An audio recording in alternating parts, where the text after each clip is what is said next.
அறிக்கையில் நிறைவேற்றப்படவில்லை என குறிப்பிட்டு விடியல் என புத்தகத்தை தற்பொழுது பாமகவின் தலைவர் அன்புமணி ராமதாஸ் அவர்கள் வெளியிட்டிருக்கிறார். 13% வாக்குறுதிகள் மட்டுமே திமுக நிறைவேற்றி இருக்கிறது. 87% வாக்குறுதிகளை நிறைவேற்றவில்லை எனவும் தற்பொழுது திமுக மீது அன்புமணி குற்றச்சாட்டை முன்வைத்திருக்கிறார்.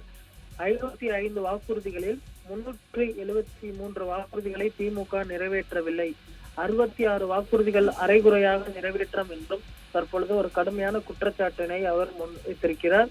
விடியல் எங்கே என்ற ஆவண புத்தகத்தை சற்று நேரத்திற்கு முன்பு அவர் தற்பொழுது வெளியிட்டிருக்கிறார். 373 வாக்குறுதிகளை திமுக நிறைவேற்றவில்லை என்றும் தற்பொழுது அவர் குற்றச்சாட்டிருக்கிறார். அதே போன்று கல்வி, சுகாதாரம் போன்ற துறைகளுக்கான நிதியை திமுக அரசு குறைத்து விட்டது எனவும் குற்றம் சாட்டியிருக்கிறார். திமுக அரசு அனைத்து துறைகளிலுமே தோல்வியடைந்து விட்டது என்றும் குற்றச்சாட்டை முன்வைத்திருக்கிறார். தற்பொழுது 2026 சட்டமன்ற தேர்தலுக்காக அன்புமணி ராமதாஸ் அவர்கள் நடைபயணம் மேற்கொண்டு பொதுமக்களை சந்தித்து வருகிறார்.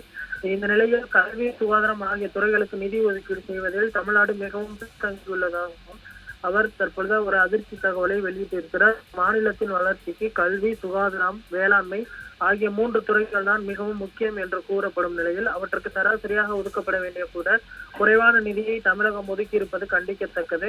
மத்திய சட்டங்கள் ஆகியவற்றின் செயல்பாடுகள் குறித்து ஆய்வு செய்து வரும் PRS இந்தியா தொண்டு நிறுவனம் மாநிலங்களின் நிதி நிலைமை என்ற தலைப்பில் 2024-25 ஆண்டில் ஒவ்வொரு மாநிலத்தின் நிதி நிலையம் எவ்வாறு இருந்தது, ஒவ்வொரு துறைக்கும் சராசரியாக எவ்வளவு நிதி ஒதுக்கீடு செய்கின்றன என்பது தொடர்பாக ஆய்வு செய்து அறிக்கை வெளியிட்டது.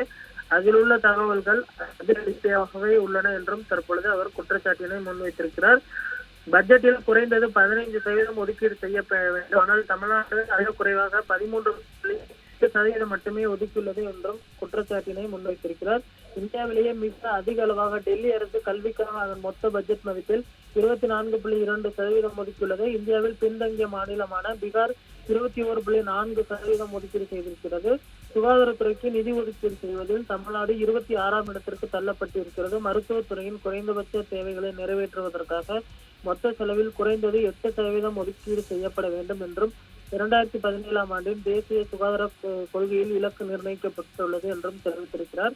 இந்நிலையில் பல்வேறு வாக்குறுதிகளையும் திமுக நிறைவேற்றுவதில் தற்பொழுது தவறு இருக்கிறது என்ற ஒரு கடுமையான குற்றச்சாட்டை முன்வைத்து அவர் ஒரு புத்தக வடிவில் அந்த அறிக்கையினை வெளியிட்டிருப்பது குறிப்பிடத்தக்கது.